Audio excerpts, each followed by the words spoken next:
Un privilège d'être au tabernacle. C'était un peu imprévu pour moi aussi. Sachant que ce soir, c'est le soir où nous avons la communion. J'aime toujours être présent pour la communion si je suis dans les parages. En effet, je pense que tous les chrétiens devraient prendre part à la communion.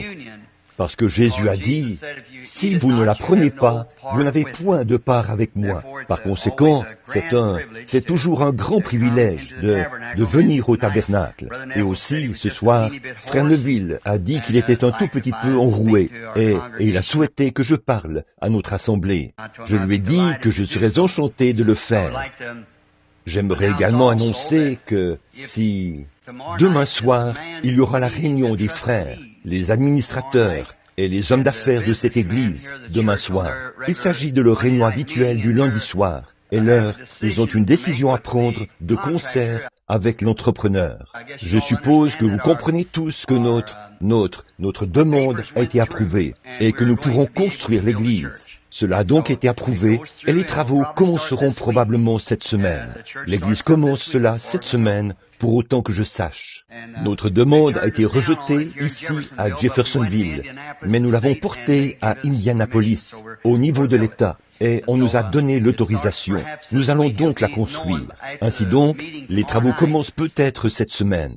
On le saura après la réunion de demain soir. Alors, après la réunion de demain soir, s'il ne commence pas cette semaine, si quelque chose arrive et que l'entrepreneur ne peut pas commencer cette semaine, il va alors commencer la semaine suivante.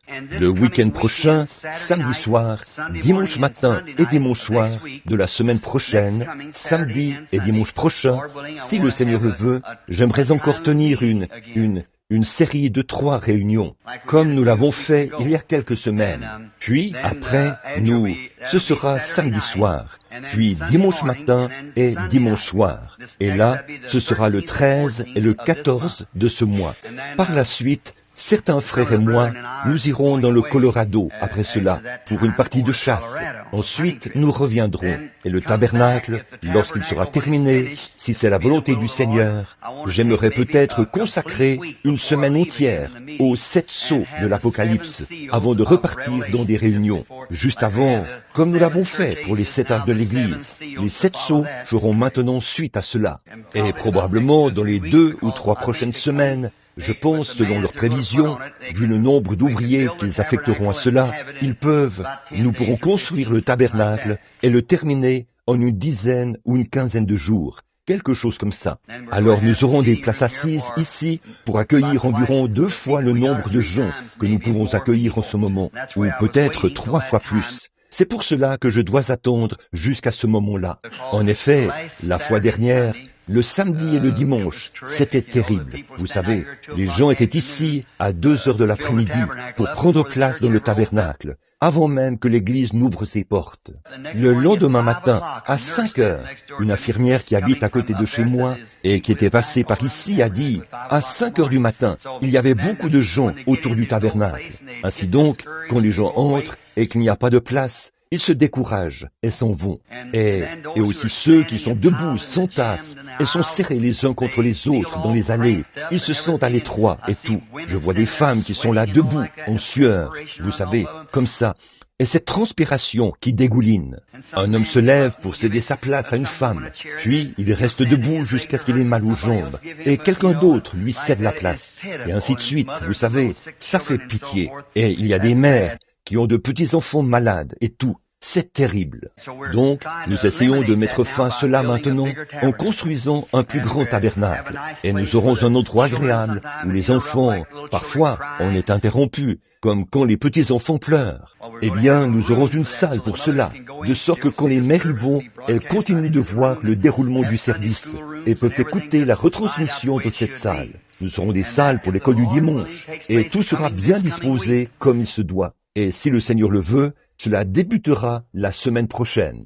Vous avez voté en faveur de cela, unanimement, à 100%. Nous nous en sommes donc tenus à cela. Voyez-vous, l'Église est souveraine. Ce que dit l'Église, c'est ça qui tient.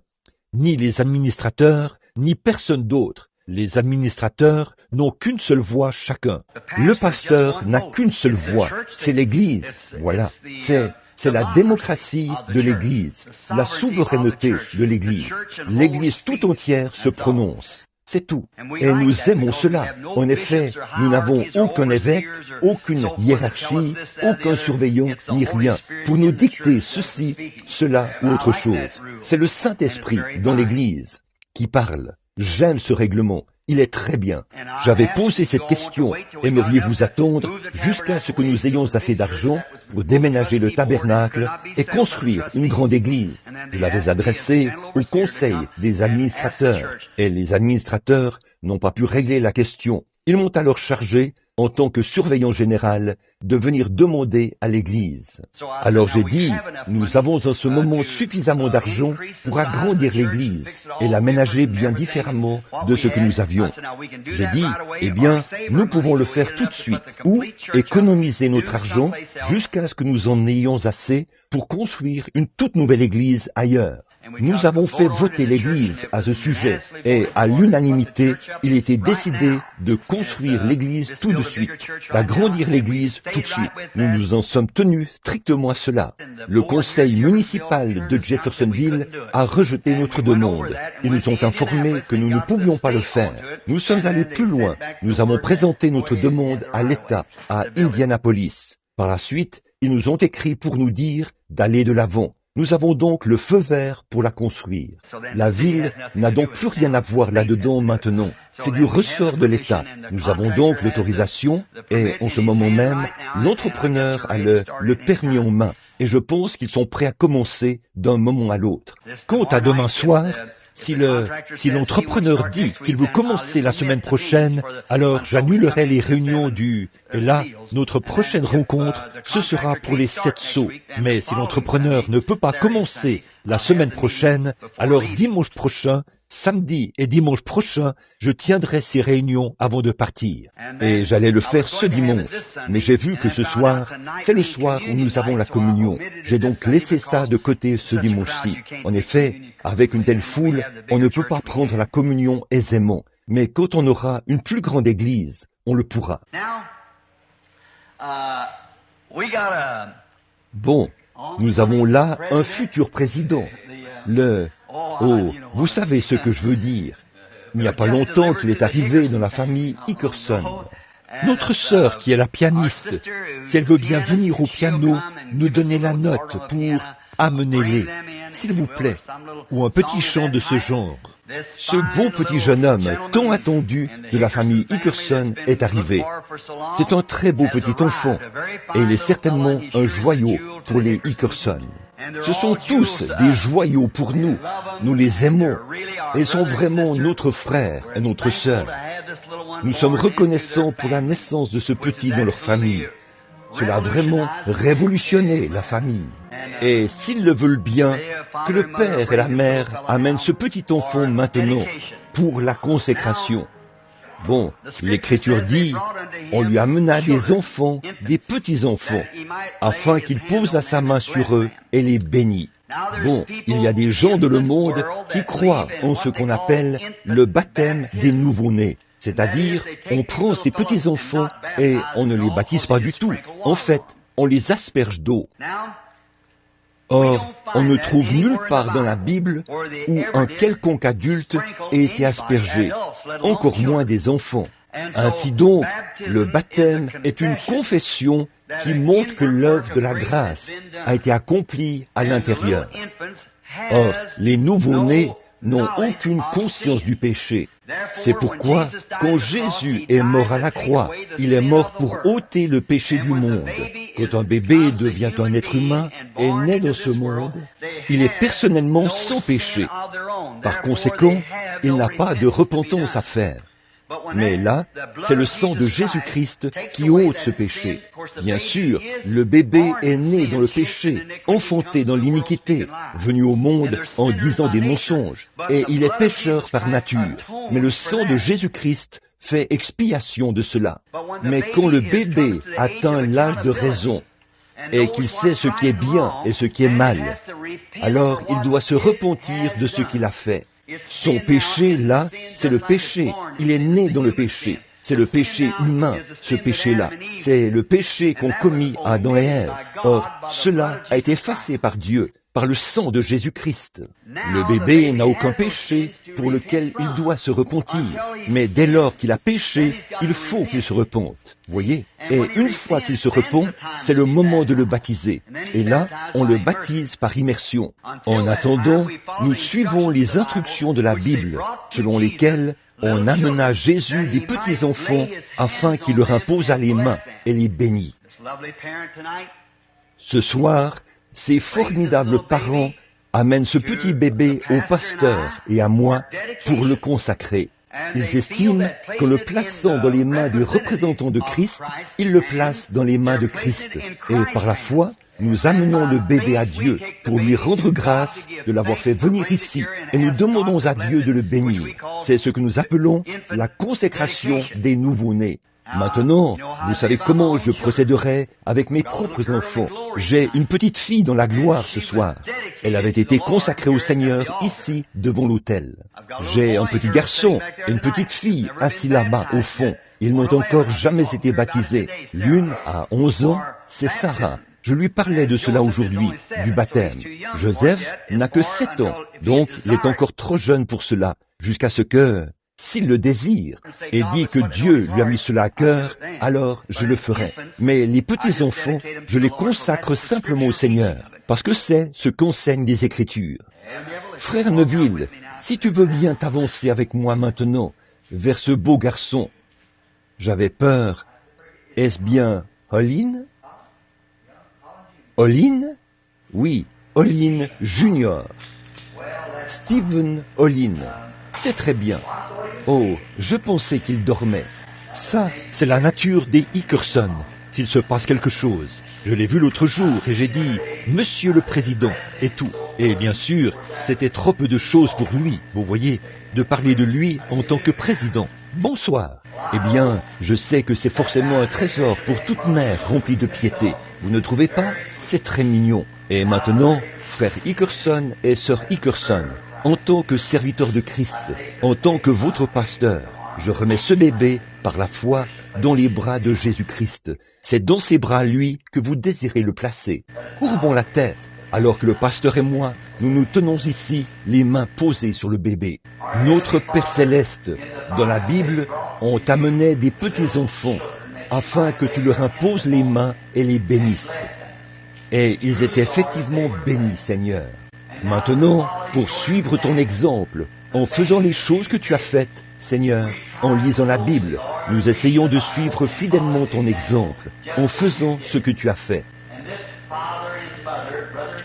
Ce père et cette mère, frères et sœurs Hickerson, nos disciples bien-aimés ici au tabernacle, amènent ce petit sujet de joie que tu leur as confié. Il est venu de toi, Seigneur. Tu leur as donné cet enfant, et maintenant, ses parents désirent te confier sa vie, afin qu'il soit à ton service. Je te prie de bénir cet enfant, de lui donner une longue vie. Puisse-t-il vivre, si possible, jusqu'à voir la venue du Seigneur. Je te prie de le bénir partout où il sera.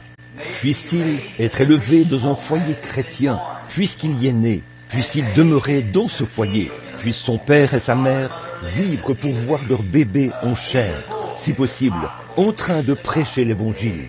Ils préféreraient le voir ainsi, Père, plutôt que de le voir sur le trône de la Maison Blanche ou n'importe où ailleurs, parce qu'ils sont tes serviteurs et ils désirent que la vie de leur bébé soit consacrée et qu'elle soit une bénédiction pour l'œuvre de Dieu. Maintenant, je te prie, Père, de bénir cet enfant, que la grâce de Dieu repose sur lui et qu'il soit en bonne santé et heureux toute sa vie. Puisse son père et sa mère vivre assez longtemps pour le voir devenir grand. Nous te le demandons une fois de plus. Bénis cet enfant, que nous bénissons en ton nom. Maintenant, petit Stephen Olin Hickerson, je te confie à Jésus-Christ, afin que les bénédictions que nous avons demandées reposent sur toi. Sois en bonne santé et fort, mon jeune frère. Puisses-tu vivre pour la gloire de Dieu. C'est au nom de Jésus-Christ que nous le demandons. Amen.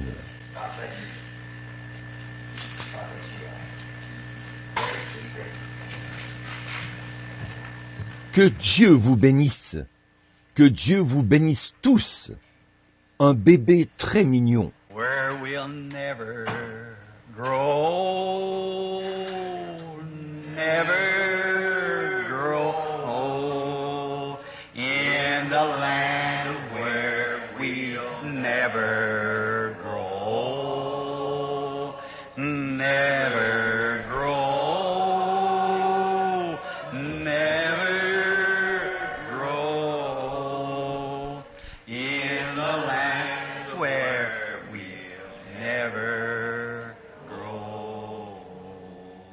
Ce sera merveilleux, n'est-ce pas?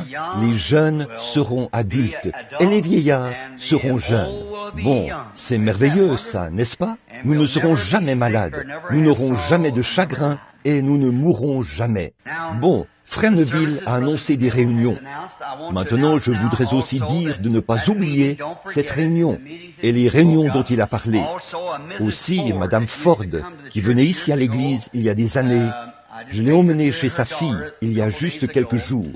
Elle avait 80 ans. Elle s'en est allée à la rencontre du Seigneur la nuit dernière à 20h, je crois. Le pasteur et moi, nous ferons son service funèbre à la chapelle du salon mortuaire Coutts. Mercredi à 10h30, mercredi prochain. Madame Ford, Madame, je crois que j'ai oublié le nom de son... Lévy, Madame Lévy Ford. Nôtre, c'est la mère de Lloyd Ford, dont je parle dans mon livre. Celui qui devait me léguer son costume d'éclaireur, dont je n'ai reçu qu'une jambe, c'est tout ce qui restait. Il s'agit donc de la mère de cet homme. Je l'ai emmenée là-bas l'autre jour et j'ai prié avec elle. Cette pauvre femme âgée, elle est maintenant allée à la rencontre du Seigneur Jésus. Bon, si le Seigneur le veut, j'ai quelque chose ici que je compte annoncer au sujet de la série de réunions, au cas où elles auraient lieu la semaine prochaine. J'ai mis cela ici, ou du moins, je pensais l'avoir fait. Il s'agit de ce dont je parlerai au cours de la série de réunions de la semaine prochaine. Si je pensais l'avoir mis dans ce livre. Je ne sais pas si je l'ai fait ou pas. Oui, voici, c'est ici. Si le Seigneur le veut, samedi soir, j'aimerais prêcher sur le sujet « Pourquoi un homme influence-t-il la vie d'un autre ?» Dimanche matin, j'aimerais prêcher sur « Coiffer la pyramide ». Dimanche soir, j'aimerais prêcher sur « Mon guide ». Sur ce sujet, mon guide, dimanche soir prochain. Eh bien, puisse le Seigneur bénir cela et m'aider, car j'ai été en déplacement et j'ai un petit contexte pour les présenter. Bon, ce soir, nous aimerions nous dépêcher et examiner quelques points. En passant, j'ai ici une lettre qui vient d'arriver par la poste. C'est Billy qui l'a ramassée il y a un moment, de la part de l'association pastorale. Il est question de certains frères qui sont dans le Michigan et de beaucoup d'autres choses. C'est ce qui crée tant de confusion, vous voyez. En fait, il y est dit qu'il y a certains frères là-bas qui déclarent que je les ai envoyés là-bas. Et ils prêchent que les hommes devraient quitter leurs femmes et chercher leur compagne spirituelle. Et que je suis parfaitement infaillible. Il n'y a rien, et, certaines des choses les plus horribles qu'on ait jamais entendues. L'association pastorale s'en est saisie, et ils m'ont écrit une lettre à ce sujet, disant que j'ai envoyé ces frères là-bas, et que cela cause beaucoup de confusion. Certains d'entre eux prophétisent et disent qu'un homme devrait quitter cette femme-ci et aller épouser celle-là. Or, cette église-ci sait que nous ne soutenons pas de telles âneries. Nous croyons à la Bible. Nous croyons que quand un homme épouse une femme, c'est sa femme, et seule la mort peut les séparer. C'est tout. Nous ne croyons pas à ce genre de choses. Nous ne croyons pas non plus à l'amour libre. Nous ne croyons pas à ces choses-là. Nous croyons la Bible de façon absolue. La Bible et rien d'autre. Je vais donc photocopier, faire une copie de cette lettre, y répondre et publier cela dans les magazines. Et ce qui réglera la question, j'espère bien en tout cas, que cela leur donnera des réponses. Maintenant, ce soir, juste avant d'ouvrir les Écritures, parlons à notre Seigneur. Notre Père Céleste, nous nous approchons de ton trône de miséricorde, au nom du Seigneur Jésus, ce grand personnage qui est descendu de la gloire pour nous révéler les richesses des trésors de Dieu. Comme nous te remercions pour ce grand Jésus qui était la manifestation de Dieu, qui nous a été donné à nous personnellement.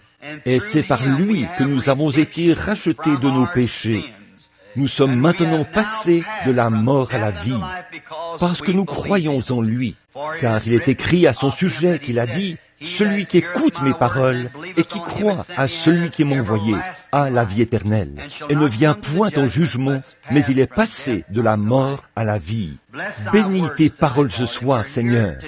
Nous sommes ici pour prendre la communion qui sera distribuée dans peu de temps. Des chrétiens, des concitoyens du royaume se rassembleront autour des autels. Et là, ils prendront ce que nous appelons la communion, un petit morceau du sacrement que tu nous as laissé, pour montrer que nous croyons que tu es mort pour nos péchés, que tu es ressuscité le troisième jour, et que tu es vivant au siècle des siècles. Et cela, nous le ferons jusqu'à ton retour, selon l'ordre que nous avons reçu dans les Écritures.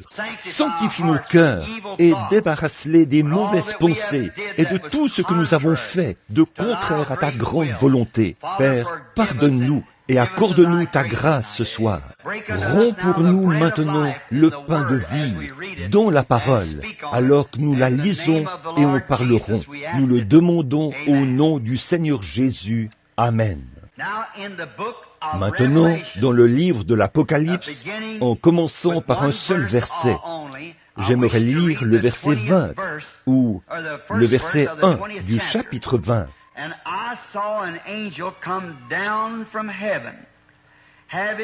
Puis je vis descendre du ciel un ange qui avait la clé de l'abîme et une grande chaîne dans sa main.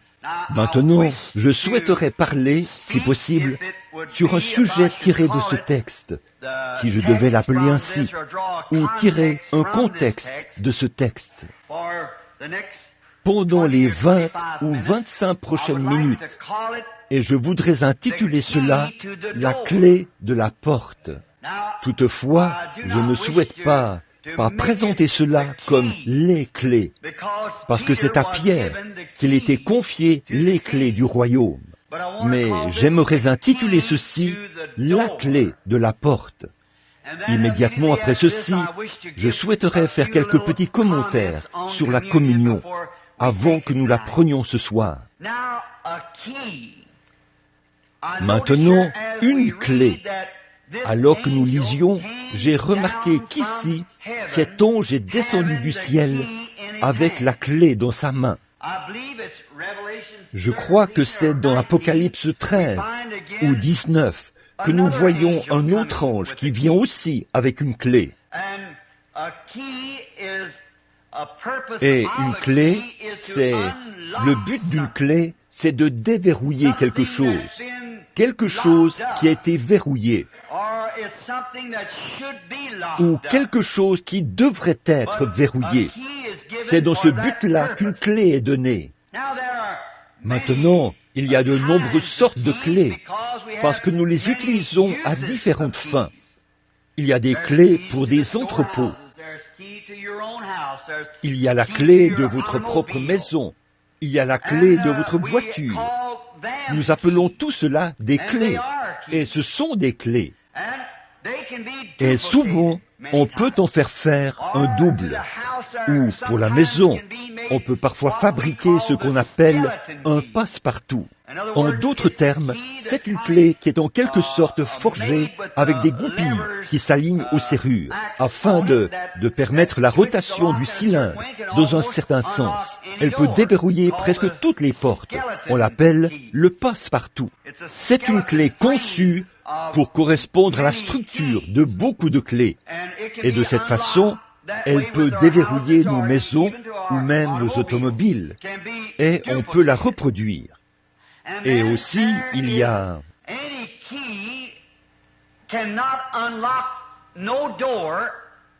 Aucune clé ne peut déverrouiller une porte tant qu'elle n'est pas maniée par une main. Il faut quelqu'un pour manier une clé.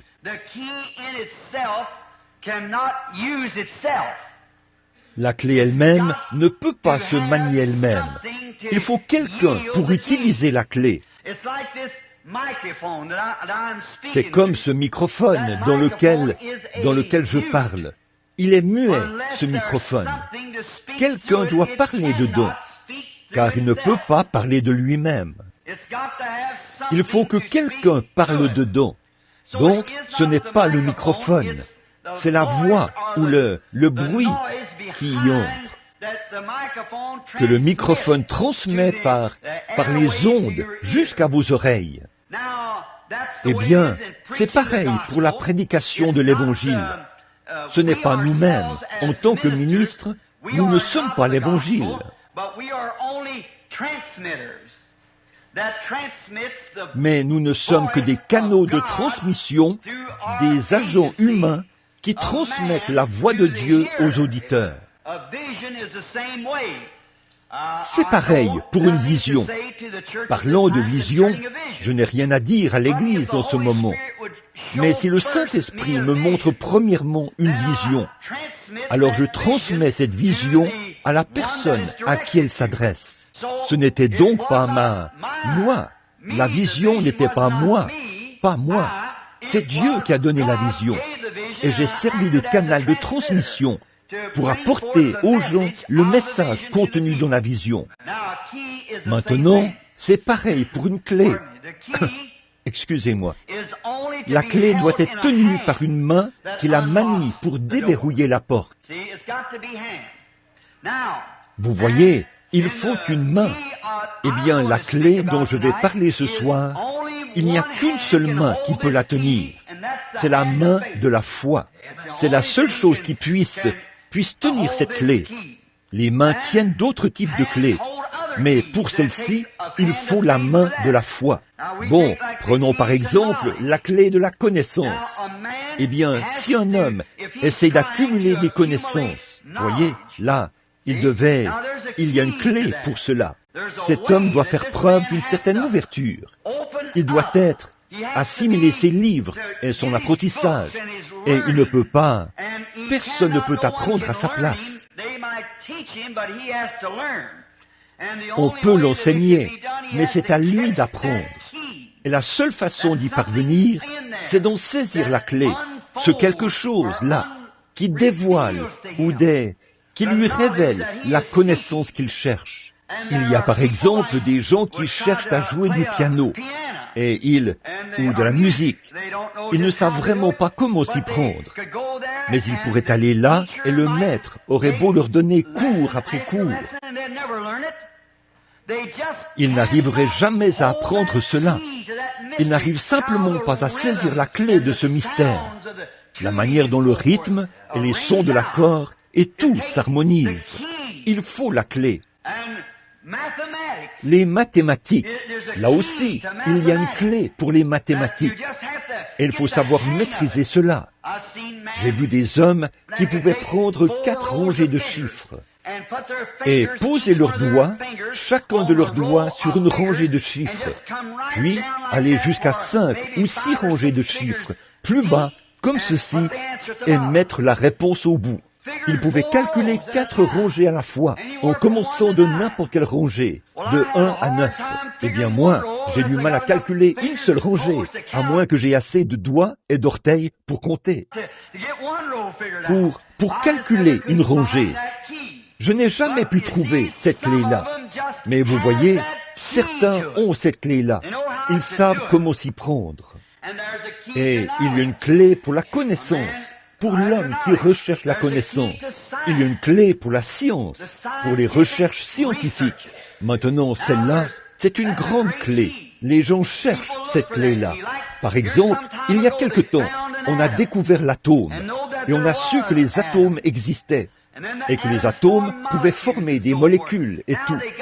Maintenant, on s'est lancé dans la recherche. Quelqu'un a cru que, puisque c'est l'atome qui maintient tout en place, si on pouvait faire tourner cet atome sur lui-même, cela permettrait de briser cet ensemble qu'il maintient. En fait, tout est maintenu par l'atome. Ça, nous le savons. Maintenant, ce poteau est maintenu par des atomes. Vous formez un tout grâce aux atomes. l'herbe, les arbres, tout est maintenu comme un tout par des atomes. Eh bien, si cet atome qui tourne à sens unique pouvait être fissionné de sorte à tourner dans le sens contraire, cela causerait alors des destructions. Et maintenant, de grands scientifiques ont cru que c'était possible. Alors, ils ont travaillé sans relâche. Ils ont consacré heure après heure, semaine après semaine, année après année. Et ils ont finalement maîtrisé cela. Je crois que c'était Thomas Edison. En ce qui concerne la lumière, on dit que cet homme savait qu'il pouvait arriver à produire de la lumière au moyen de l'électricité. C'est lui qui a inventé l'ampoule électrique. Il refusait même d'aller au lit le soir venu. Il prenait un sandwich à la main en guise de repas et restait là à réfléchir et à travailler. Quelque part, au fin fond de sa pensée, quelque chose lui disait qu'il pouvait y arriver. Qu'est-ce que c'est? C'est une clé qui peut ouvrir la voie. Il n'y a pas très longtemps, il y avait un homme qui croyait avoir du talent pour écrire des bandes dessinées. Il croyait tenir ses clés dans sa main. Il habitait dans le Kansas. Il est allé voir le rédacteur en chef du grand journal de Kansas City et lui a apporté certains de ses écrits. Le rédacteur en chef lui a dit « Monsieur, vous n'avez vraiment pas ce qu'il faut. Inutile pour vous d'essayer. Vous n'y parviendrez pas. » Mais cette réponse ne l'a pas satisfait. Il savait qu'il avait ce qu'il faut. Il y est retourné. Il a multiplié les tentatives. Mais cet éditeur le rejetait. Finalement, il est allé dans d'autres maisons d'édition où on l'a aussi rejeté en lui disant « Monsieur, vous n'avez vraiment pas ce qu'il faut. Vous n'y parviendrez pas. » Mais lui, il croyait qu'il avait ce qu'il faut. Voilà, c'est ça. Il a quelque chose dans sa main. Finalement, il a décroché un emploi, celui d'écrire de petits textes pour, je crois, l'éditorial d'une église ou quelque chose de ce genre. Une sorte de petite bande dessinée pour l'église. Et il a loué un petit garage infesté de rats ou de souris, où les souris couraient partout, sur ses papiers et tout. Et il en est venu à remarquer la particularité d'une certaine petite souris. C'est là qu'est née l'histoire de Mickey Mouse. Maintenant, c'est un Walt Disney multimillionnaire. Pourquoi? Il avait quelque chose dans sa main et il savait qu'il détenait cela. Il savait qu'il pouvait le faire. Et c'est ainsi que se font toutes les grandes réalisations. Quand des hommes et des femmes ont quelque chose dans leurs mains, ils savent qu'ils peuvent le faire. Quand la polio a frappé le pays, et on nous ordonne maintenant d'aller tous nous faire vacciner afin de l'éradiquer. Quand la polio a frappé, hier j'écoutais un médecin pendant que je roulais sur la route. C'était un médecin de Louisville. Il disait, il y a quelques années, quand ce grand fléau a frappé Louisville, disait-il, si des hommes avaient été là où j'étais et avaient vu comme moi 57 respirateurs en même temps et des hommes, des femmes, des garçons et des filles paralysés par une maladie appelée la polio, sans qu'on puisse faire quoi que ce soit. Il disait, je ne veux plus jamais revoir une telle scène.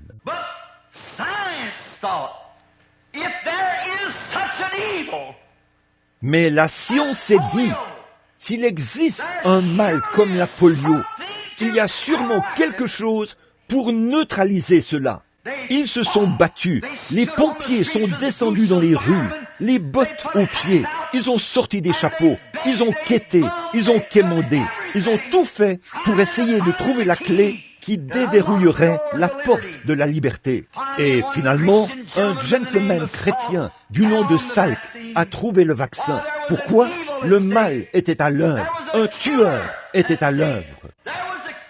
Il y avait quelque part une clé qui pouvait à nouveau déverrouiller la porte de la liberté pour l'homme. Et le vaccin Salk a été ce traitement extraordinaire. Oh, ce que la clé peut accomplir! Le vaccin a été produit. Et maintenant, on assiste à l'éradication de la polio grâce à ce vaccin, à cause des efforts inlassables, acharnés. Cette clé-là se trouvait quelque part. Il y avait quelque chose dont on pouvait se servir pour vacciner. Et ils étaient déterminés à trouver cela. Et s'il existe un mal, comme la polio, la diphtérie, la variole, la fièvre jaune, le tétanos, le trismus, et ainsi de suite. Ces maux que la science a pu combattre, jour et nuit, jusqu'à ce qu'ils trouvent un vaccin contre chacun d'eux, parce que c'est un mal, c'est quelque chose qui tue. À combien plus forte raison y a-t-il une clé pour le salut d'un homme qui est dans la prison du péché? Il existe une clé pour cette porte-là, afin de libérer les hommes de cela. D'habitude, une clé, eh bien, elle sert à verrouiller la serrure. Et quand vous trouvez une clé, c'est qu'il y a un trésor, quelque chose qui en vaut la peine. Sinon, on ne le verrouillerait même pas. Quand ça ne vaut pas la peine d'être verrouillé, on ne s'en occupe pas. Mais quand ça en vaut la peine, on verrouille. Donc, une clé sert généralement à atteindre quelque chose, ou c'est un moyen d'accéder à quelque chose qui en vaut la peine. C'est à cela que sert une clé. Elle va donc déverrouiller quelque chose qui en vaut la peine.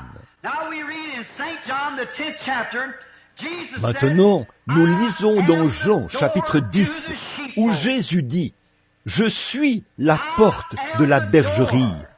Je suis la porte. » Pas une porte, la porte, l'unique porte. Je suis le chemin, l'unique chemin, la vérité et la vie. Et nul ne vient au Père que par moi. Je suis la porte de la bergerie. Et tous ceux qui sont venus avant moi sont des ennemis, des voleurs et des brigands.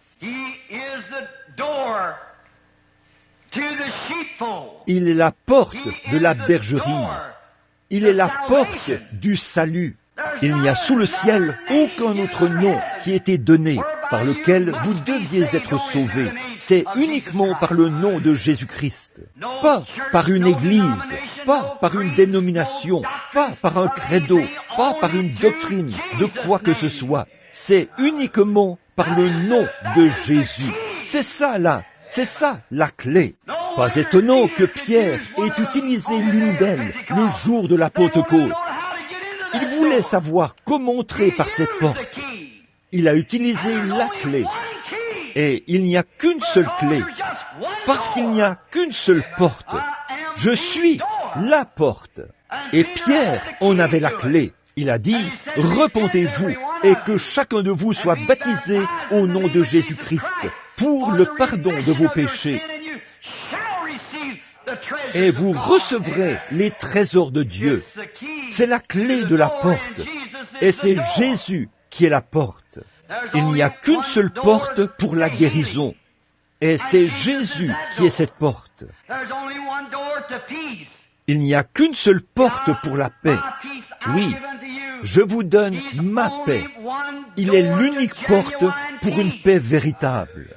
Vous pensez peut-être avoir la paix. Vous accumulerez peut-être assez d'argent pour acheter votre maison. Vous accumulerez peut-être assez d'argent pour acheter des vêtements à vos enfants, avoir de la nourriture à manger.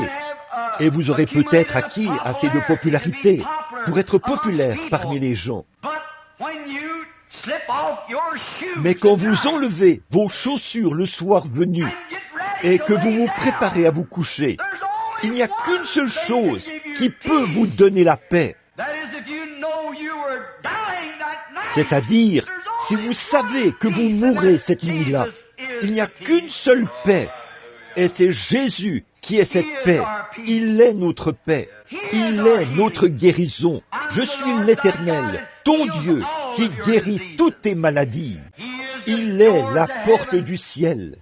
Et il n'y a pas d'autre porte ou d'autre chemin en dehors de Jésus-Christ. Il est la porte du ciel. Et maintenant, Jésus est la porte de toutes ces choses. Et la foi, c'est la clé qui déverrouille la porte. Maintenant, si Jésus est la porte de toutes ces promesses de Dieu, la foi en son œuvre achevée déverrouille chaque porte de chaque trésor qu'il y a dans le royaume de Dieu. Le voyez-vous?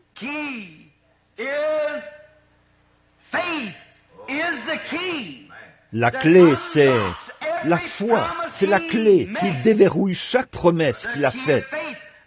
C'est ce que fait la clé de la foi en son œuvre achevée. C'est de ces clés-là que nous parlons. Maintenant, dans Hébreux chapitre 11, j'ai écrit ici une longue liste de ces héros de la foi. C'était la clé de la porte qui avait fermé la gueule des lions. C'était cette clé, la foi, qui avait ouvert les prisons.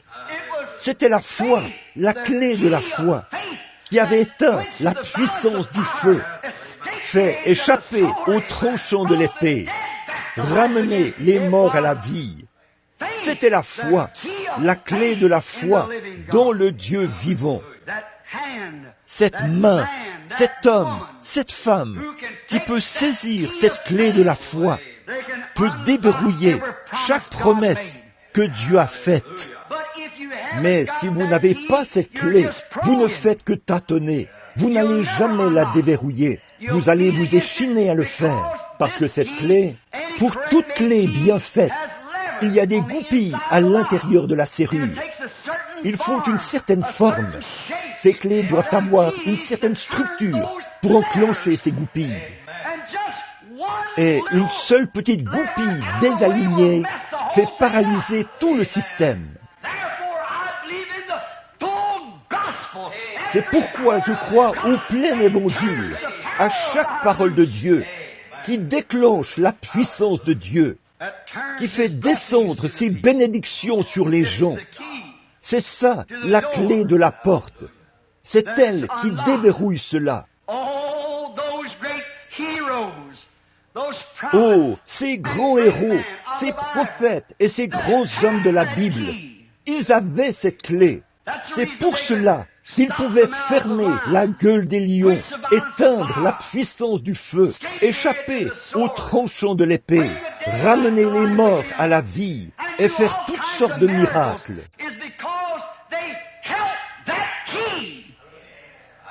Parce qu'ils détenaient cette clé et qu'ils savaient que ça fonctionnait. Parce que c'était une clé fondée sur les Écritures. Maintenant, si c'est avec la clé d'un credo que je tâtonne, je ne sais pas ce que ça fera. Si on me dit que mon Église enseigne ceci, je n'en sais rien. Mais si c'est la Bible qui enseigne cela, et que je tiens la clé de la foi dans ma main, ou dans mon cœur, qui déclare que ça, c'est la parole de Dieu, cela éteindra la puissance du feu. Cela déverrouillera la guérison pour les malades.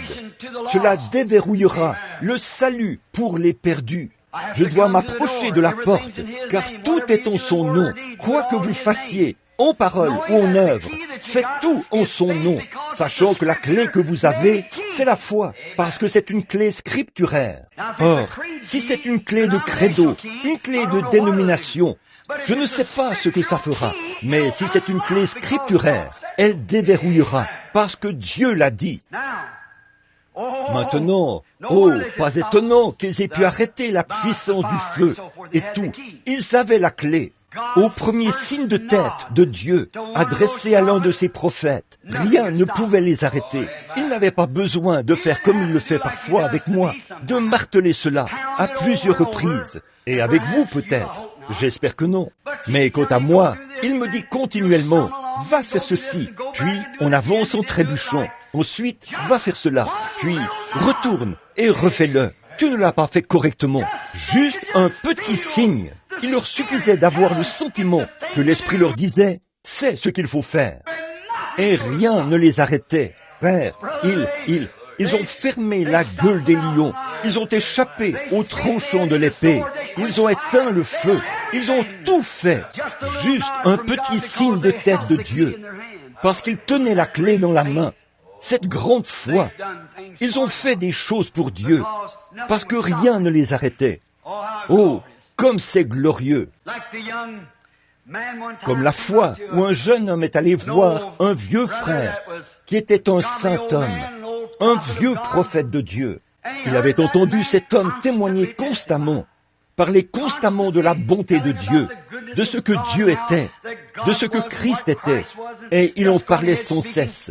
Finalement, ce jeune homme allait être ordonné dans le ministère. Alors, il est allé voir ce vieux sage, et il lui a dit, « Monsieur, j'aimerais vous poser une question. » Il a dit, « Vas-y, jeune homme. » Il a dit, « Est-ce que Christ représente vraiment autant pour vous que vous le dites ?» Il a dit, « Il représente beaucoup plus pour moi que tout ce que mon souffle me permettrait d'exprimer. » Voilà. Qu'était-ce? Il avait trouvé la clé. Là-dessus, ce jeune homme a dit, « Si vous affirmez ces choses et que vous me dites qu'elles sont aussi réelles que vous l'êtes, alors je désire connaître ce même Jésus et que ce soit tout aussi réel. » Qu'était-ce? Il savait que ce vieil homme détenait une clé qu'il pouvait déverrouiller et verrouiller. Vous savez, une clé qui verrouille, déverrouille aussi. Vous voyez, on peut délier ou lier. C'est vrai, la même clé qui verrouille, déverrouille. La clé qui déverrouille peut verrouiller. C'est tout à fait exact, voyez, parce que ça fonctionne dans les deux sens.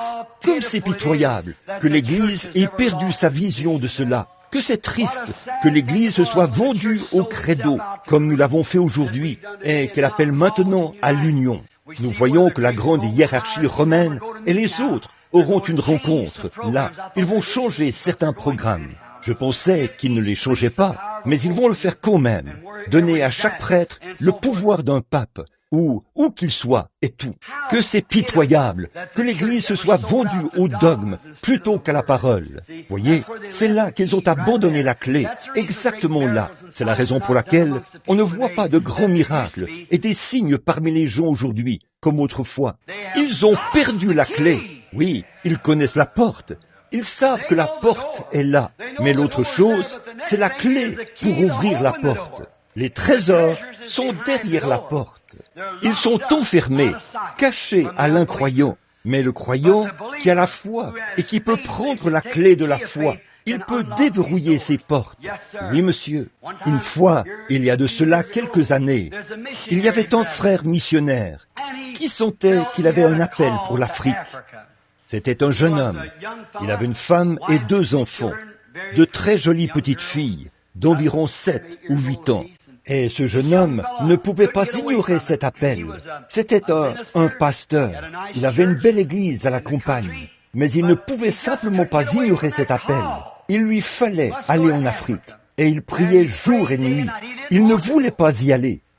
Et Dieu n'arrêtait pas de lui dire, « Tu dois y aller. » Et finalement, il est arrivé un tournant décisif où il fallait qu'il parte. Il est donc allé voir le comité missionnaire de son église et il a dit, « Dieu me demande d'aller sur les champs de mission, loin, dans les jungles de la Rhodésie. Et cette jungle est infestée de malaria, de fièvre, de fléau et de lèpre. Le soleil y est brûlant. Et il y a toutes sortes de maladies dans cette jungle où il allait faire passer le reste de sa vie. Il a vendu sa maison et tout ce qu'il possédait. Alors, le comité missionnaire a voulu l'éprouver. Ils ont dit, « En êtes-vous vraiment certain ?» Il a dit, « J'en suis certain. » Ils lui ont dit, « Monsieur, avez-vous réfléchi au fait que vous avez 2 jolies petites filles et que vous avez une charmante jeune épouse, et que vous êtes juste pourquoi n'allez-vous pas voir comment ça se passe là-bas et ensuite revenir? Il a dit, non, c'est le Seigneur qui me l'a dit. Oh, c'est tellement réel. Il a dit, le Seigneur m'a appelé. Je ne veux pas quitter ma maison. Je ne veux pas quitter mon église et les miens. Mais le Seigneur m'a appelé à aller là-bas, dans cette jungle. Il lui a dit, monsieur, savez-vous que vos fillettes pourraient attraper la fièvre jaune ou la fièvre bilieuse et mourir du jour au lendemain? Il lui a parlé de différentes personnes qui avaient perdu leurs enfants, de petits-enfants qu'ils avaient amenés là-bas, morts à cause de maladies contre lesquelles il n'existait aucun vaccin. Et il a dit, pensez à la lèpre, si votre jolie femme et vos 2 fillettes étaient atteintes de lèpre, et à ce soleil brûlant, et aux choses que vous aurez à endurer. Il a dit, n'avez-vous pas peur du danger que vous courez en amenant vos enfants et votre femme dans un tel endroit? Et ce missionnaire s'est tenu là, ce jeune homme. Les larmes se sont mises à lui couler sur les joues.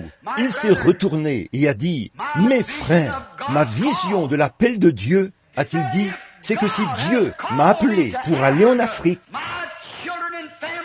mes enfants et ma famille sont plus en sécurité en Afrique que partout ailleurs dans le monde. Amen. Qu'était-ce? Il avait la clé de son appel. Il avait foi en ce qu'il disait. Oh, me suis-je dit, quelle gracieuse réplique. Quand j'ai entendu ça pour la première fois, mon cœur a tressailli. Vous voyez, si Dieu m'a appelé pour aller en Afrique, mes enfants, au milieu de la lèpre, des fléaux et tout, ils sont plus en sécurité là-bas que partout ailleurs, sur la face de la terre. Il avait la clé, c'est ce qu'il faut. Quand vous avez la clé, vous n'avez aucune crainte, vous n'avez aucun doute, vous n'avez aucune question. Vous n'avez pas besoin de l'avis de quelqu'un d'autre. Vous le savez avec certitude. Vous l'avez dans la main. Vous savez quoi faire. Amen. Vous êtes sûr du résultat. Vous êtes sûr que la porte va se déverrouiller. Vous avez vérifié les goupilles. Et vous savez que c'est absolument ce qu'il faut. La porte va s'ouvrir comme un éclair quand vous y insérerez la clé. Oh, si seulement l'Église possédait les clés. Si seulement l'Église possédait cette clé de la foi, nous pourrions déverrouiller chaque porte, chaque maladie, chaque fléau, chaque situation qui existe. Tout cela pourrait être déverrouillé pour nous si seulement nous pouvions posséder cette clé. Cet homme possédait la clé de son appel. Veuillez me permettre de donner un témoignage personnel. Je me souviens qu'il y a environ 15 ou 17 ans, quand le Seigneur m'a dit là-bas, sur la rivière, alors qu'il était descendu dans cette colonne de feu, dont vous voyez la photo, et qu'il m'a parlé, qu'il a dit, « Tu devras porter ce message dans le monde entier. » Je me souviens aussi quand il m'a parlé à Greens Mill. Je suis allé en parler au pasteur, et il m'a dit, « Billy, qu'avais-tu mangé ce soir-là? Tu as fait un cauchemar. » Il a dit, « Retourne à ton emploi. Tu travailles pour les services publics. Tu as un bon emploi. Retourne t'occuper de ton travail, fiston. » Il a dit, « Tu as fait un cauchemar. Tu as mangé quelque chose. » Ça ne m'a pas du tout décontenancé. Quand j'ai commencé à faire les services de guérison, beaucoup d'entre vous ici se souviennent de mon message de ce matin-là. J'avais prêché sur quand David est allé à la rencontre de Goliath. Il m'avait parlé et dit, en ce temps de sciences modernes, où l'on a toutes sortes de recherches médicales, où l'on a les meilleurs médecins, où l'Église a oublié depuis belle lurette la guérison divine, et ces choses il y a bien des années. Comment affronteras-tu un grand géant comme celui-là? Comment feras-tu face aux méthodistes, aux baptistes, aux presbytériens et tout, et même face aux pentecôtistes, qui ont oublié cela depuis belle lurette et qui ont embrassé les credos? Comment feras-tu face à tout cela, sans aucune dénomination ni rien d'autre pour te soutenir? Que feras-tu, Bill? D'une manière ou d'une autre, cela ne m'a pas du tout décontenancé, car je tenais une clé dans ma main. J'ai dit, on disait, personne ne te croira, tu ne pourras pas le faire, personne ne te croira. J'ai dit, ça m'est égal. Une chose est sûre, c'est que Dieu m'a appelé, et je dois y aller, parce que Dieu m'a appelé. Je détenais la clé. Il m'avait appelé, il me l'avait montré, il m'en avait parlé. J'avais vu sa présence quand il m'avait mandaté, et la clé était là. Le pasteur avait dit, avec des études primaires, tu vas prêcher et prier pour des rois et des monarques.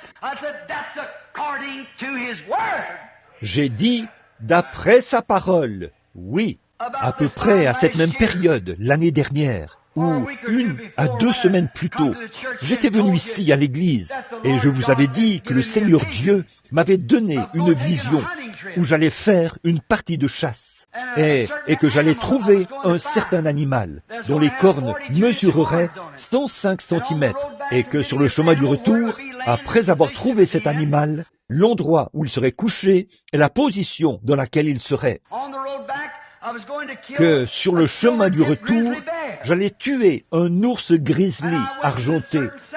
Et je suis allé dans cette région-là. J'en ai parlé à un homme et il m'a dit, je ne connais aucun animal qui ressemble à ça.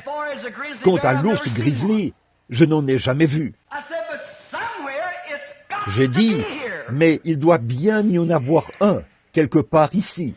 Alors il a dit, nous n'irons même pas dans une région où il y a des ours. Nous allons là où il y a des mouflons, bien loin de la limite de la forêt. Eh bien, je suis allé avec lui. Le deuxième jour, exactement à l'endroit où le Seigneur l'avait dit, l'animal était là. Alors, après que je suis allé abattre l'animal, pendant que nous enlevions la peau, les cornes et tout, il a dit, j'aimerais vous poser une question. Vous m'avez dit, il y a 3 jours, quand nous avons quitté le camp, qu'après avoir abattu cette bête-ci, que sur le chemin du retour, vous alliez tuer un ours grizzly argenté. J'ai dit, c'est ainsi dit le Seigneur. Il a dit, je n'en doute pas, a-t-il dit, parce que mon frère était épileptique et vous ne l'aviez jamais vu de votre vie.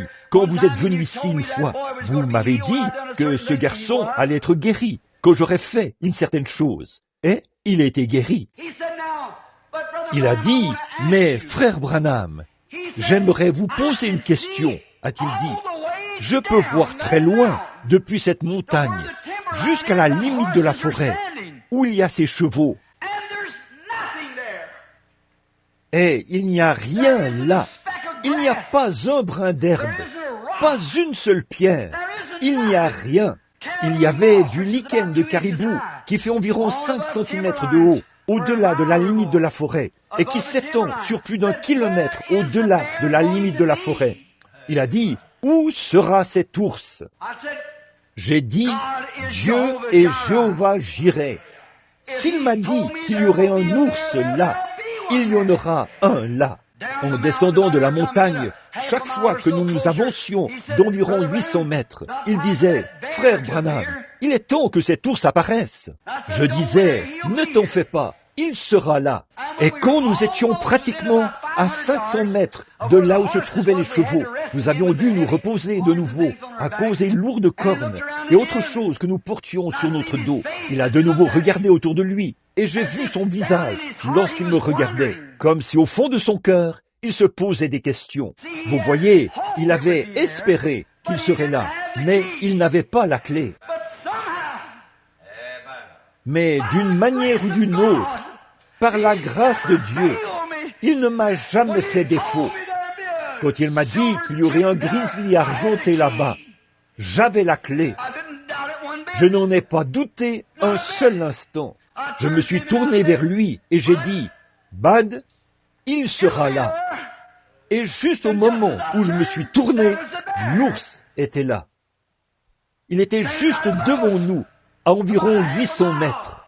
Il a attrapé les jumelles et a dit, « C'est vrai, Billy, c'est un gros grizzly argenté. » Vous voyez, la clé, une vision, la parole du Seigneur. Il n'y a rien qui puisse la changer ou l'arrêter. Ce dont l'Église a besoin ce soir, ce n'est pas de l'instruction, Ce dont l'Église a besoin ce soir, ce n'est pas d'une dénomination. Ce dont l'Église a besoin ce soir, ce n'est pas d'un credo. Ce dont l'Église a besoin ce soir, c'est de la clé des Écritures, de la porte. C'est Christ qui est la porte, et il est la parole. La foi en la parole du Dieu vivant déverrouille toutes les portes. Ô Dieu, donne-nous la clé. Donne-nous la clé. Hébreux chapitre 12 dit, « Puisque nous sommes environnés d'une si grande nuée de témoins, rejetons tout fardeau et l'incrédulité qui nous enveloppe si facilement. » Il y est dit le péché, et le péché, c'est l'incrédulité. Voyez, il n'y a qu'un seul péché, c'est l'incrédulité. Et péché signifie manquer la cible. C'est comme quand vous tirez et que vous manquez la cible. Vous feriez mieux d'ajuster votre fusil. Voyez, parce qu'il y a quelque chose qui cloche. Vous avez manqué la cible. Voyez-vous, revenez et essayez encore. Voyez, cela signifie qu'il faut faire demi-tour. Vous avez manqué la cible. Quand vous voulez être un chrétien et que vous allez adhérer à l'Église, vous avez manqué la cible. Quand vous voulez être un chrétien et que vous vous êtes fait asperger au nom du Père, du Fils, du Saint-Esprit, vous avez manqué la cible. Vous feriez mieux de revenir. Vous n'atteindrez pas la cible. Vous vous éloignerez. C'est sûr et certain. Il n'y a qu'une seule chose qui peut vous garder parfaitement aligné. C'est l'Écriture, la Bible, la parole. Car les cieux et la terre passeront, mais la parole de Dieu ne passera jamais. Alors, tenez la clé, la foi en la parole. Avec toute votre foi que vous croyez, sans avoir un seul doute, vous pouvez déverrouiller chaque porte qui se tient entre vous et la bénédiction que Dieu a pour vous. Que Dieu nous aide à avoir les clés. C'est là ma prière. Courbons maintenant la tête pour un mot de prière. Notre Père Céleste, nous te remercions ce soir de nous avoir donné une clé pour déverrouiller notre salut. Je te remercie pour cela, Seigneur, pour notre salut et pour la clé que nous avons pu utiliser jusqu'à présent. Mais, ô Dieu, donne-nous la foi, car toutes les paroles écrites dans ton livre sont de petites goupilles. Et cette clé, appelée Jésus, je veux dire, cette porte appelée Jésus et la clé appelée la foi touche chaque parole. Elle la déverrouille. Elle déplace cette petite goupille. Et nous pouvons entrer dans cette bénédiction. Père Céleste, donne-nous les clés, afin que nous puissions avoir foi dans les promesses de Dieu, afin que notre foi ne défaille pas, de sorte que nous puissions être à ton service et au service de ceux que nous côtoyons. Pardonne-nous tout péché d'incrédulité, Seigneur, et aide-nous à être à toi. Nous nous approchons maintenant de la table de communion. Et je te prie, Père Céleste, de pardonner toutes nos offenses, afin que nous puissions entrer dans la joie de communier autour de la table de Dieu. Nous le demandons au nom de Jésus. Amen. Mon frère, ma sœur, si vous avez la clé du royaume, la clé de la porte, la clé du salut, que Dieu vous aide à ouvrir les portes et à laisser entrer Jésus. Laissez-le vous donner les choses que vous désirez tant.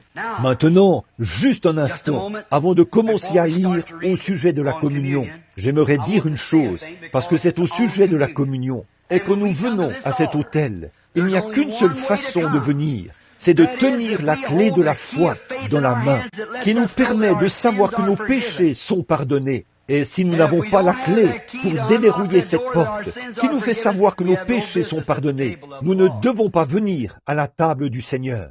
En effet, celui qui mange et boit indignement, sans discerner le corps du Seigneur, mange et boit un jugement contre lui-même. Et ça, c'est vrai. Je suppose que nous savons tous qu'aujourd'hui, c'est la journée nationale de la communion. C'est le jour où toutes les églises prennent la communion. C'est la journée nationale de la communion dans tout le pays. Je me suis dit qu'il serait approprié de dire un mot ou deux sur la communion avant que nous la prenions, pendant que le pasteur, s'il le veut bien, prépare les Écritures qui seront lues au sujet de l'ordre à la table du Seigneur. Maintenant, cette communion, bon, je ne prendrai qu'une dizaine de minutes. La communion que nous nous apprêtons à prendre a fait l'objet de plus de contestations que toute autre doctrine de la Bible. C'était l'objet de l'un de leurs premiers désaccords dans l'Église primitive. Et aujourd'hui, les protestants, tels que les épiscopaliens et les méthodistes, et beaucoup d'églises protestantes, accepteraient volontiers la doctrine catholique romaine, s'ils pouvaient surmonter l'obstacle de la communion. Mais ils acceptent que les prêtres puissent se marier et exercer le ministère. L'Église catholique a accepté cela plusieurs fois au cours de leurs conférences et de leurs réunions. Ils sont d'accord sur ce point. Et ils se sont mis d'accord sur différentes prières et tout. L'Église protestante a accepté cela. Quant au catéchisme et tout, aux petits autels ici et là, l'Église catholique est prête à accepter cela. Mais quand ils en sont arrivés à la communion, c'est là que tout a échoué. Tous ceux qui ont lu l'histoire le savent. Mais bien sûr, à mon avis, ils devraient renoncer à beaucoup de choses avant que moi, je puisse l'accepter. Vous voyez, parce que ce n'est pas biblique. Mais j'aimerais que vous disiez une chose à l'Église catholique. Savez-vous qu'au départ, l'Église catholique était l'Église pentecôtiste apostolique? Certainement. C'était au tout début de l'Église. Et vous voyez où ils en sont. Ils ont continuellement retranché la parole et injecté des dogmes. Et si l'Église pentecôtiste continuait d'exister dans une centaine d'années, elle serait plus éloignée de la Bible que ne l'est l'Église catholique aujourd'hui, à l'allure où vont les choses maintenant. Il a fallu à l'Église catholique plusieurs centaines d'années pour s'en éloigner, 300 ans de l'Église primitive jusqu'à devenir l'organisation de l'Église catholique romaine. Et ils se sont mis à faire entrer de grands dignitaires et tout, à retrancher ceci et à ajouter cela, à ôter ceci et à ajouter cela, à ôter des idoles païennes pour les remplacer par des statues de chrétiens, et ainsi de suite, à continuellement faire des compromis sur cela, jusqu'à ce qu'ils en arrivent à ce qu'ils ont maintenant, l'Église catholique romaine. Et l'Église protestante pentecôtiste, qui existe depuis 50 ans, en voyant comment elle a chuté de sa position initiale. Dans une centaine d'années, elle sera dans un pire état que l'Église catholique. C'est vrai, c'est une déclaration forte, mais regardez d'où ils sont tombés. Ils ont foncé dans l'organisation, ils ont foncé dans des compromis sur ceci et cela et tout le reste. Et voilà, vous voyez, ils reculent. Mais la communion, on l'appelle le souper du Seigneur. Maintenant, beaucoup de gens veulent la prendre le matin. La Bible n'a pas dit que c'était son petit déjeuner. Comment donc les gens d'aujourd'hui peuvent-ils continuer à dire le souper du Seigneur? Et ils ne le font pas. Ils ont retranché et ont mis le mot souper pour appeler cela le dîner. C'est absurde. Le souper. Bon. Cela a toujours fait l'objet de controverses au temps biblique. C'était controversé en ce temps-là. Les gens comprenaient mal le souper du Seigneur. Quand ils venaient à la table, comme Paul l'a dit à ses Corinthiens, ils venaient et s'enivraient à la table du Seigneur. Vous voyez, c'était mal compris, même en ce temps-là. Il a dit, si vous voulez manger, mangez chez vous. Une autre chose, c'est que c'était mal compris dans son essence. Des pécheurs et des gens qui vivaient dans le péché venaient prendre la communion. C'était mal compris. Un homme vivait avec sa mère, sa belle-mère, et l'Église lui en avait parlé. Il continuait néanmoins à prendre la communion à la table. Il y avait des divisions parmi eux, et il continuait néanmoins à prendre la communion. Il a dit, j'apprends que vous vous conduisez comme le reste des gens des nations. Il y a des frictions parmi vous, comme il y en a notamment chez Céphas et autres. Il a dit, vous vous conduisez comme le reste des gens des nations. Vous voyez, c'était mal compris. La communion a toujours été mal comprise. Maintenant, je pourrais continuer à en parler pendant des heures, mais il faut que nous ayons la communion et le lavement des pieds. Maintenant, ils ont tout simplement abandonné le lavement des pieds, à l'exception de quelques dénominations. Beaucoup de pentecôtistes s'en sont totalement éloignés. Voyez, pourtant, ça se trouve encore dans la Bible, exactement comme cela avait été écrit. Voyez? Bon, Rome n'appelle pas cela la communion. Ils appellent cela la messe. C'est la sainte messe. Ils ne prennent pas la communion, ils prennent une messe. C'est une messe. Et une chose est sûre, la messe prive la communion de son vrai sens. Messe signifie espérer. Ils prennent la messe et ils espèrent que, ce faisant, au cours de la messe, que Dieu leur pardonnera leurs péchés, du fait qu'ils ont pris le corps littéral de Christ, car le prêtre l'a transformé pour devenir le corps et le sang de Christ. Ils prennent cela dans l'espoir que Dieu effacera leurs péchés pour l'avoir fait. C'est une messe. Les protestants appellent cela la communion. La communion signifie action de grâce. Le protestant, le catholique prend la messe dans l'espoir que par cette messe, Dieu lui pardonnera ses mauvaises actions. Le protestant prend cela avec des actions de grâce pour ce qui a déjà été fait par la communion avec Dieu. En communion avec lui, tout cela a déjà été fait. Le catholique espère que ce sera fait. Le protestant dit que c'est déjà fait. Le catholique se demande si ses péchés sont pardonnés. Le protestant confesse qu'ils sont pardonnés et qu'il est libre. Prendre la communion signifie communier avec Dieu. Et ces éléments, nous les prenons non pas en espérant que nos péchés sont pardonnés, mais ils sont pardonnés. En effet, pour l'un, c'est l'espérance. Pour l'autre, c'est la foi. L'un espère qu'il est en ordre, l'autre sait qu'il est en ordre. Voyez, l'un espère parce qu'il ne sait pas où il en est. L'autre sait qu'il est en ordre parce qu'il sait ce que Dieu a dit.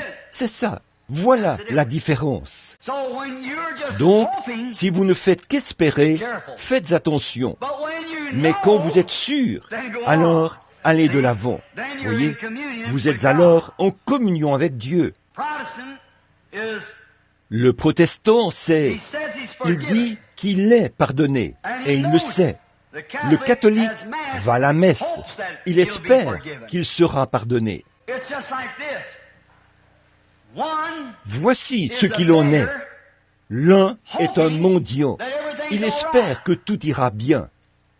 Voyez, l'autre est un mendiant qui rend grâce pour ce qui a déjà été fait. Tous les deux sont des mendiants. Mais l'un mendie en espérant obtenir l'objet de sa quête. L'autre mendiant sait qu'il l'a déjà et il le remercie de le lui avoir donné. Voilà donc la différence. Voilà la communion. Monsieur, l'un espère qu'il est pardonné, l'autre sait qu'il est pardonné et rend des actions de grâce pour cela. Donc, la communion, c'est pour les chrétiens qui sont nés de nouveau de l'Esprit de Dieu.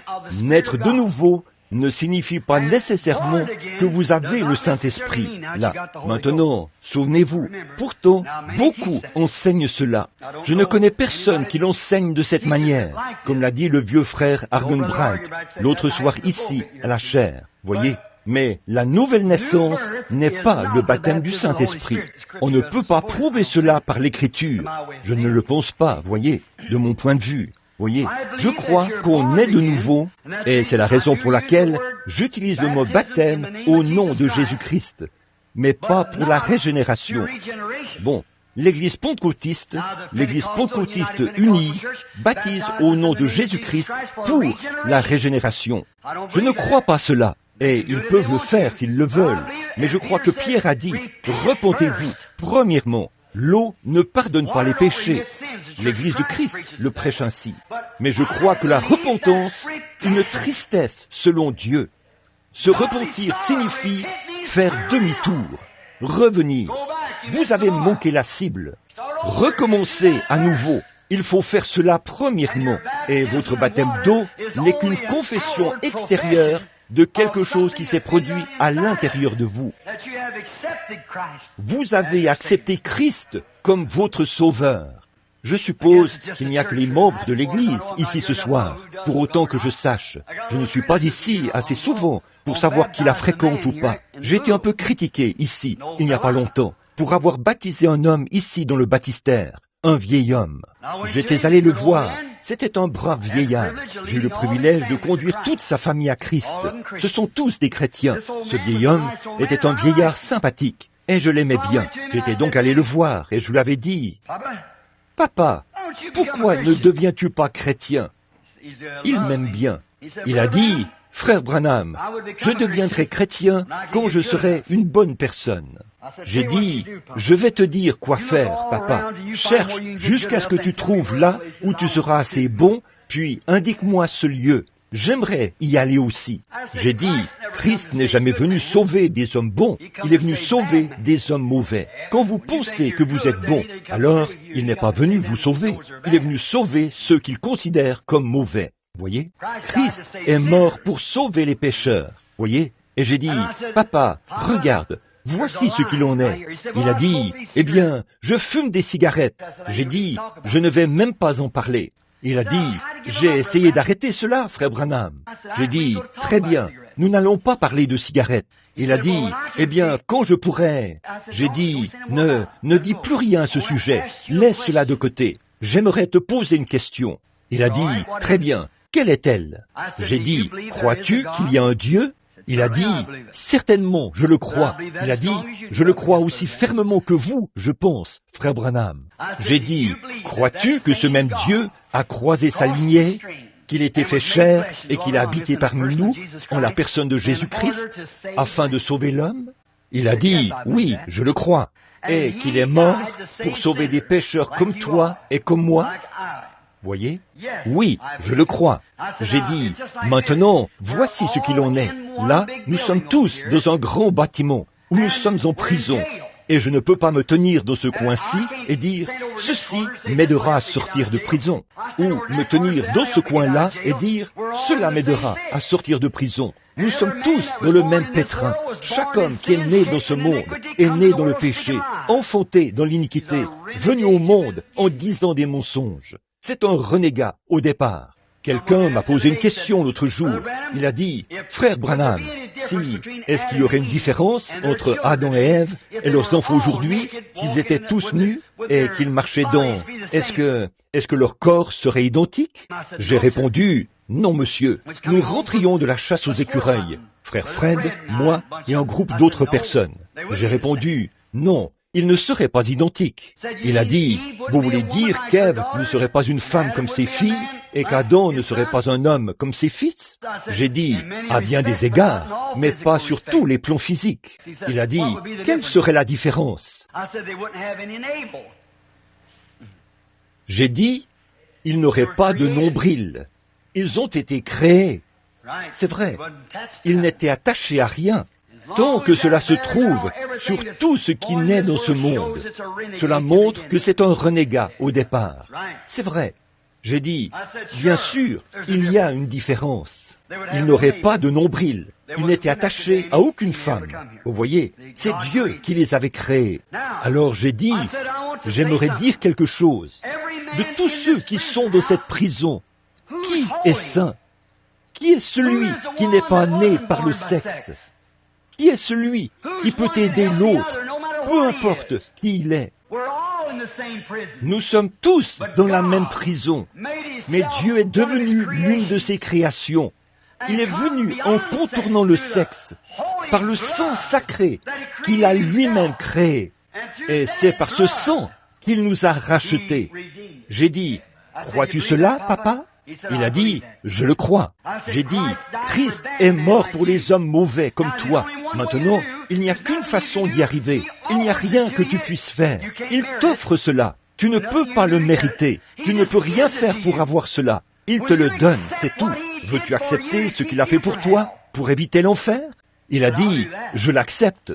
Il a dit, si seulement je pouvais me débarrasser de ces cigarettes. J'ai dit, les cigarettes, ça va s'arranger tout seul. Tu n'as qu'à, je ne te demande pas, je ne suis pas légaliste. Je crois en la grâce. Et tous ceux que le Père m'a donnés viendront à moi. J'ai dit, si tu crois cela de tout ton cœur. Il a répondu, je le crois de tout mon cœur. Alors, l'accepteras-tu sur cette base? Que tu n'en es pas digne, mais que c'est lui qui est digne? Ne regarde pas à toi-même. Regarde-le, lui, parce que tu ne peux rien faire pour toi-même. regarde celui qui a fait quelque chose pour toi. Qu'en est-il de lui? Oh, a-t-il dit, il est digne. J'ai dit, c'est ça, accepte donc ce qu'il te donne. Il a dit, je l'accepte. Et je l'ai baptisé au nom de Jésus-Christ. Et il est sorti d'ici et a allumé une cigarette. Il y a quelques semaines, je suis allé chez lui. Une nuit, j'ai eu une vision d'un arbre toujours vert qui avait été coupé et renversé. J'ai vu des planches clouées dessus. Juste à côté de la dernière planche, il y avait une planche remarquable. Et en dessous de cette planche, juste vers son bout, qui se terminait comme ceci, l'arbre s'était brisé juste à cet endroit-là. Et une voix a dit, ça aurait dû être toi, ou plutôt, ça aurait pu être toi. Et Papa Cox est tombé. Il s'est brisé le dos, ici. Puis, le lendemain matin, on lui a apporté ses cigarettes pendant qu'il était au lit. Et l'envie l'avait quitté. Il y a des semaines de ça. Il n'en a pas goûté une seule. Il n'en veut même plus, ni rien. Vous voyez, je l'ai vu il y a quelque temps. Lui, dont les mains étaient toutes brunes, il y a quelques semaines, à cause de la cigarette. Maintenant, il ne supporte même pas qu'il y en ait une près de lui. Commencez par le commencement. N'essayez pas de devenir bon. Vous êtes mauvais au départ et vous n'y pouvez rien. Il y a une ligne de séparation et tous les êtres humains sont de ce côté-là. Bon, quand je suis né dans ce monde, c'est par les liens sacrés du mariage entre mon père et ma mère. Elle avait dans son utérus un ovule et mon père avait dans ses glandes une cellule sanguine. Ma vie provient de cette cellule sanguine, pas de l'ovule de ma mère, mais de la cellule sanguine de mon père. Quand cette cellule sanguine s'est retrouvée à l'endroit pour rencontrer l'ovule, suite à cette rencontre, Dieu a ordonné à la nature de me donner un corps. C'est là que j'ai pu naître dans la race humaine, que l'occasion m'a été donnée de devenir une personne intelligente, comme le sont les êtres humains. C'est alors que je peux conduire une automobile, ou que je peux faire des choses comme le font les êtres humains. Marcher, parler, conduire une automobile, et ainsi de suite. Cela m'a été donné parce que je suis né dans la famille humaine, et que j'ai reçu le pouvoir, par l'intelligence, d'être un être humain.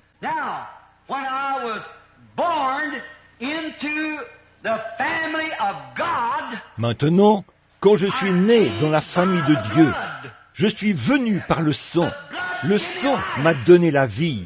Après que je suis devenu vivant en Christ, il m'a baptisé du Saint-Esprit et de puissance pour devenir un fils de Dieu. Maintenant, tout comme je peux marcher et parler comme un être humain, conduire ma voiture comme un être humain, quand je reçois le Saint-Esprit, je reçois le pouvoir de chasser les démons, de parler de nouvelles langues, de prêcher l'Évangile, de guérir les malades.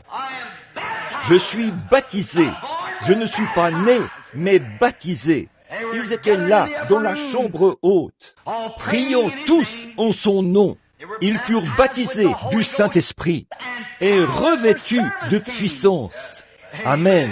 Vous croyez jusqu'à recevoir la vie éternelle et vous naissez de nouveau par notre foi. Jésus a dit dans Jean 5, 24, « Celui qui écoute mes paroles et qui croit à celui qui m'a envoyé a la vie éternelle. » Il n'a que la vie éternelle, pas le Saint-Esprit.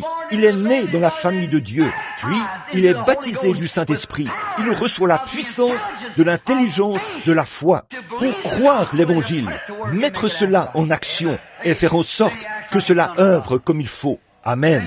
C'est là qu'il agit comme un fils de Dieu. C'est là qu'il peut chasser les démons. Jésus a dit, « Voici les signes qui les accompagneront. » Voyez, en mon nom, ils chasseront les démons, ils parleront de nouvelles langues, ils saisiront des serpents, ils boiront des breuvages mortels. Voyez-vous, il reçoit du Saint-Esprit la puissance pour accomplir ces choses.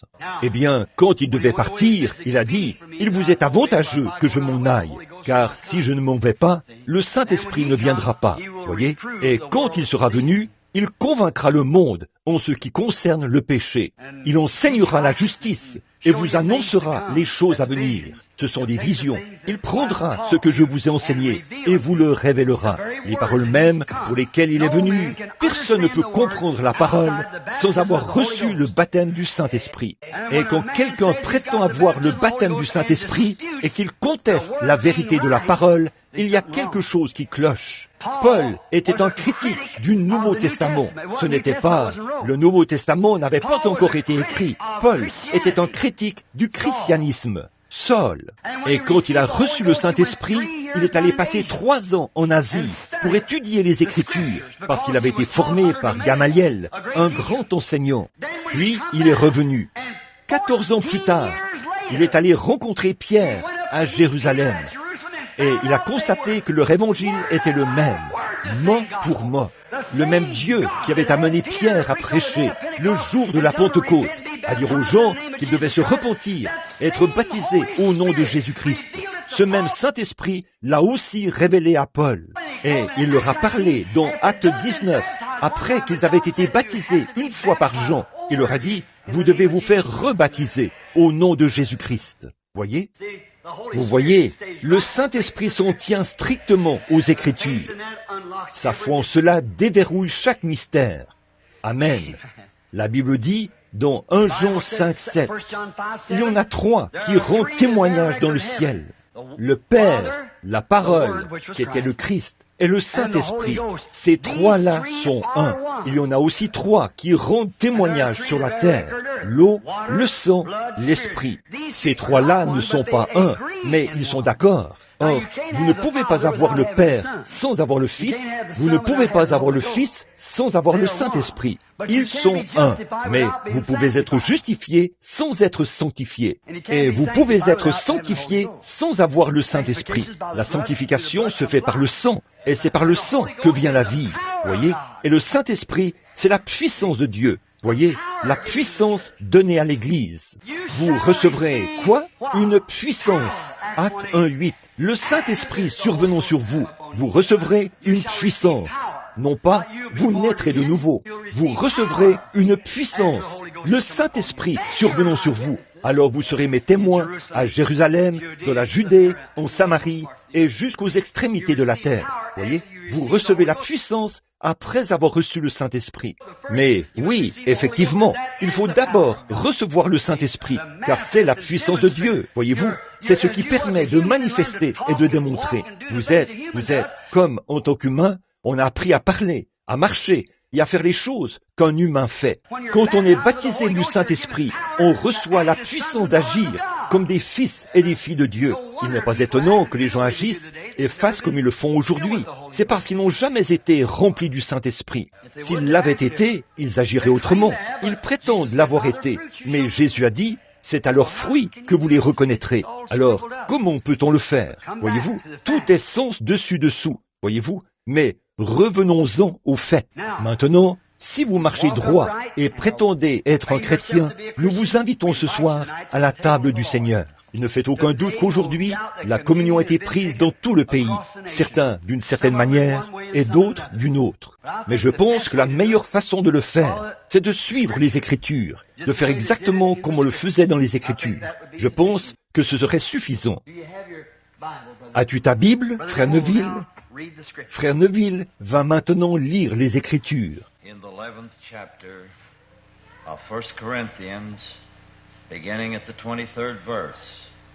For I have received of the Lord, car j'ai reçu du Seigneur ce que je vous ai enseigné, c'est que le Seigneur Jésus, dans la nuit où il fut livré, prit du pain, et, après avoir rendu grâce, le rompit, et dit, « Ceci est mon corps, qui est rompu pour vous.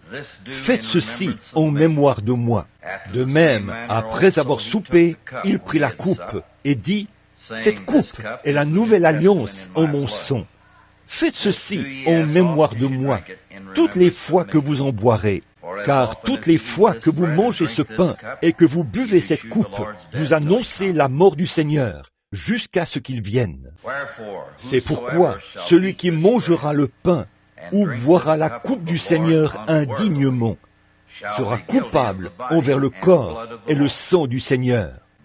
Que chacun donc s'éprouve soi-même, et qu'ainsi il mange du pain et boive de la coupe. Car celui qui mange et boit sans discerner le corps du Seigneur, mange et boit un jugement contre lui-même. C'est pour cela qu'il y a parmi vous beaucoup d'infirmes et de malades, et qu'un grand nombre sont morts. Si nous nous jugions nous-mêmes, nous ne serions pas jugés. Mais quand nous sommes jugés, nous sommes châtiés par le Seigneur, afin que nous ne soyons pas condamnés avec le monde. C'est toujours une chose très sainte, une chose très sacrée. Je pense que nous devrions maintenant courber la tête et prier en silence. Vous priez pour moi et je prie pour vous. Prions les uns pour les autres, afin que Dieu soit miséricordieux envers nous, créatures indignes.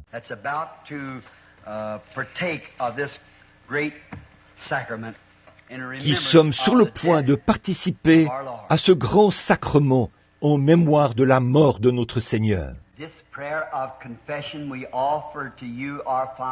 Cette prière de confession, nous te l'offrons, ô notre Père, sur ton autel d'or, avec notre sacrifice, le Seigneur Jésus.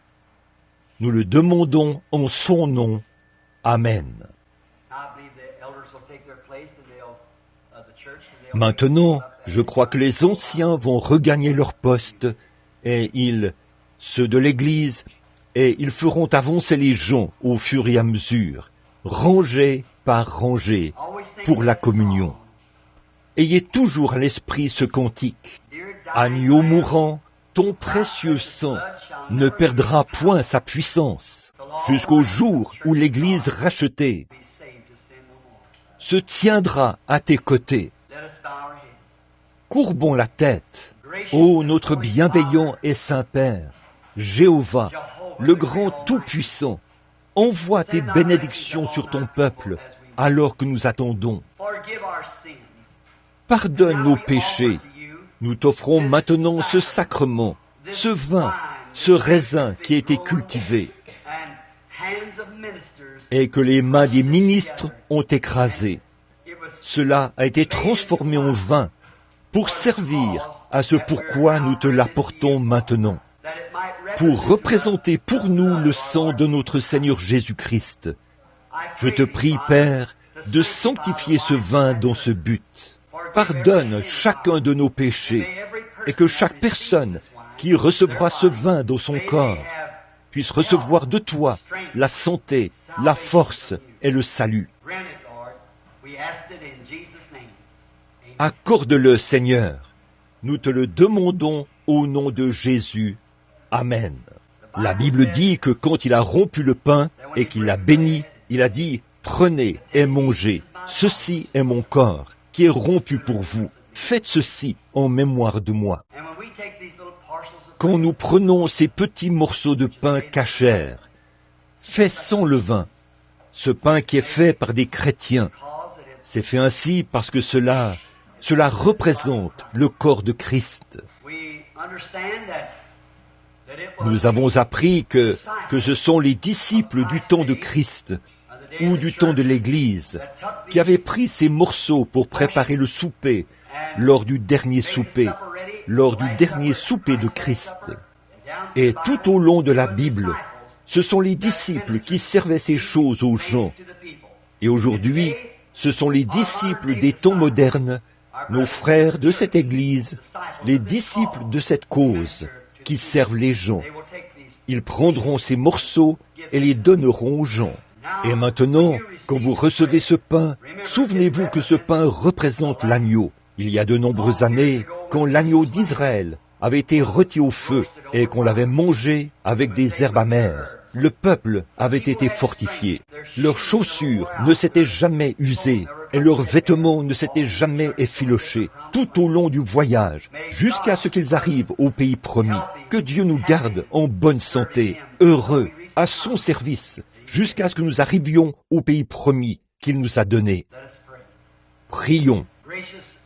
Bienveillant Père Céleste, alors que j'ai parlé ce soir de ce corps saint et sanctifié de notre Seigneur, en qui habitait la plénitude de la divinité. Quand je pense à ce corps qui a été cinglé et brisé, et au sang qui a coulé, à son dos et à ses côtes, qui brillaient par suite des coups de fouet qu'il avait reçus partout dans le dos, quand je pense que c'est ce que ce pain battu et rugueux représente, tout cela est ravivé dans notre cœur, Seigneur. Nous déposons notre cœur sur ton autel ce soir. Pardonne-nous, ô Dieu. Puisse ce pain qui était rompu, alors qu'il entrera dans la bouche de tes serviteurs, puisse-t-il reconnaître que c'est ton précieux corps qui avait été meurtri et blessé, et que c'est par tes meurtrissures que nous sommes guéris. Accorde-le, Seigneur. Sanctifie ce pain cachère, afin qu'il serve son but. Nous le demandons au nom de Jésus. Amen. Attendez un instant. It is not closed communion. Every Christian believer is welcome to the table of the Lord to have this fellowship with us.